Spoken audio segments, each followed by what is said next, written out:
The message lit up my phone while the steam from my coffee was still curling into the air. A text from a man I hadn't heard from in 3 years. Saw your new car on Instagram. Impressive. We should talk. That was it. No apology. No acknowledgement of the years of silence. Just a comment on something shiny that my chest tightened. I remembered my wedding day, the photographer asking if we should wait for more guests, as if the empty chairs at the front weren't already screaming louder than any question ever could. I remember whispering they're not coming over and over until the words felt like knives in my throat. And now my father wanted to talk because he saw a Lamborghini. He thought the car meant I'd finally become someone worth his time. What he didn't know, what he would never expect, was that the money was already gone. I had already given away most of it. My name is Celine. I'm 29. That car in the photo wasn't just metal and horsepower. It was a declaration. A weapon. Proof that I never needed their permission to exist. I built something monumental without a single ounce of their encouragement. When Google acquired my startup for $50 million, I should have been screaming the news from rooftops. Instead, I sat in silence staring at my phone, because the people who should have been proud of me were the same people who told me my dreams were worthless. That IT started decades earlier. I was 8. Christmas morning. My sister opened a brand new computer, gleaming under the tree. I unwrapped a plastic dollhouse. I remember asking why she got something so special, and my mother's voice cut sharp. Because she's going to be an engineer someday. You should focus on things for girls. That entire Christmas, I ignored the dolls and snuck onto my sister's computer. I typed commands, watched shapes dance across the screen, felt my brain ignite like a firework. When I showed my father, he patted my head like I was a puppy. That's nice, sweetheart. Now go help your mother in the kitchen. By middle school, I was obsessed. Stealing minutes on that same computer. Teaching myself HTML with library books. At 14, I built a website that helped kids track their homework. 3 months of sweat, code, and sleepless nights. The night of the national competition, I stood in my best dress, trophy waiting at the end of the stage. But my parents weren't there. They were at my sister's volleyball game. She might get a scholarship, they said. I won first place. I walked across that stage alone.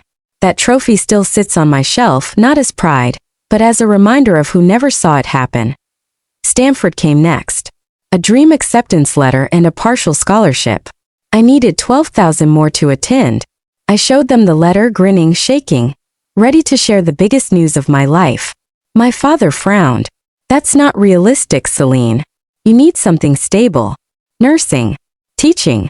My mother shook her head. We're not wasting money on this fantasy. Your sister needs support with her degree. My sister, who barely scraped through high school, who changed majors 3 times, who still got a brand new car for her birthday, so I worked 3 jobs. Cleaning offices until sunrise, tutoring kids, delivering food until my knuckles cracked on bike handlebars. Instant ramen for dinner.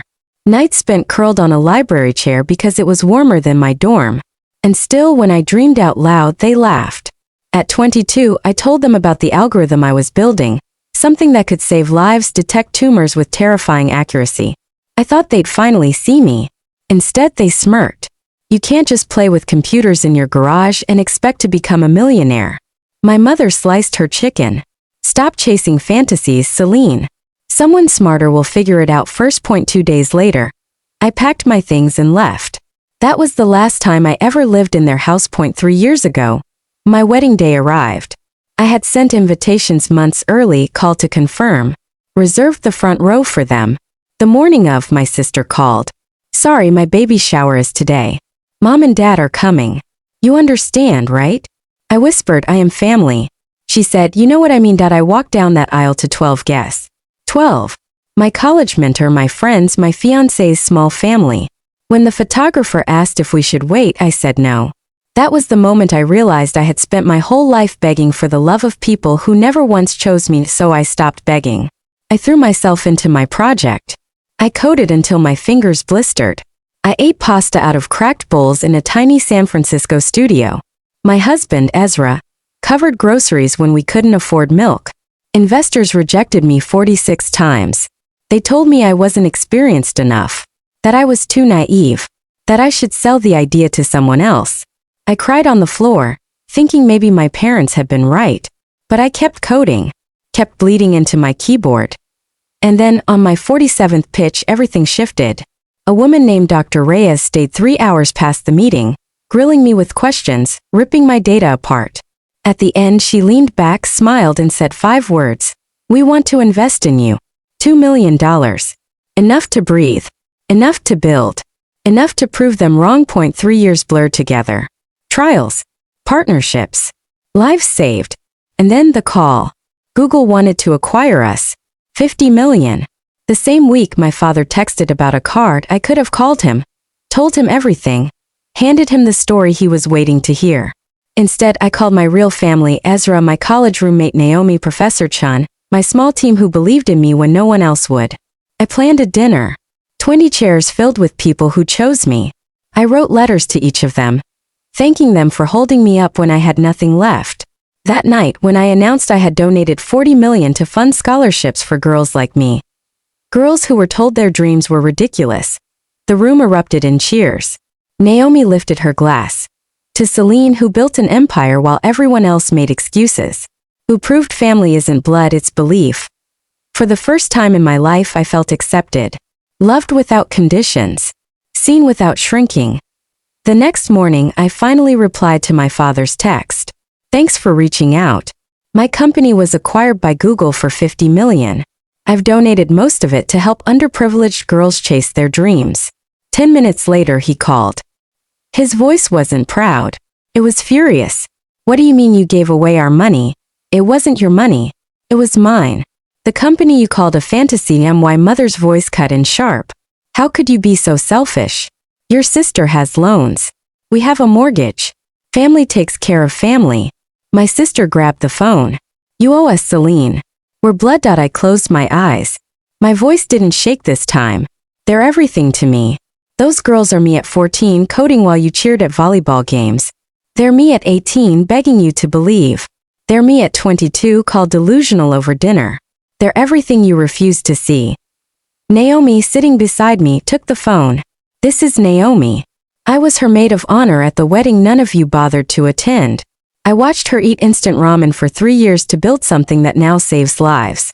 You abandoned her. You don't get to profit now." The line went silent. I took the phone back. "I built this life without you. I'll keep living it the same way." Then I hung up. That night my phone filled with messages.